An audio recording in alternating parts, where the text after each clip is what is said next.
When our grandmas told us that we was Cherokee or we were Navajo, we just thought it meant that our hair was curly, but she meant that for real. Look, I was listening to a girl who was talking about the education levels of Black people based upon what they call themselves. So she had this list, and at the top of the list, the people who call themselves Indigenous Americans or indigenous to the land, whatever it said, is like the most educated. They have the most receipts, blah, blah, blah, right? Then I think it was like Sulan next. Black American was after that. And at the very bottom were the people who called themselves African Americans. And basically, she was saying that you're not educated enough about, well, based on your education of your heritage determines what you call yourself, right? We call ourselves these different names every generation or two. I'm a millennial.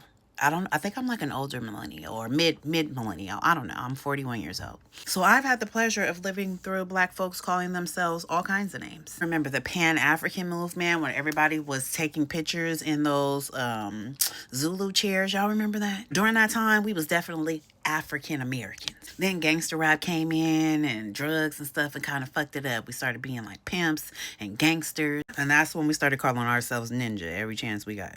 Right around that time is also when we started calling ourselves Black Americans and we dropped the African. Then everybody's in jail. Everybody starts becoming Muslim and everybody starts getting on their Hotep shit. So then we became the Israelites and we're from Kemet. And it ain't no good mornings no more. We ran Rise. The internet was on Rise too. So we started to get into that research real hard. And that's when we started calling ourselves indigenous. We start combing through all of those census records and stuff like that. And come to find out they were changing ethnicities on them documents, right? Now, this Sulan thing, this is new. This is the new generation that's calling. I've never heard of that in my life. I'm not trying to shit on it, but I'm just saying, I'm just trying to show you guys the pattern of what happens every few generations when we want to call back our story. Because every time we call ourselves something new or we try to separate ourselves and give ourselves our own storyline, our own stance, something always happens where we're being co-opted. Don't think it's the education level that determines what we're calling ourselves. I think it's the generation.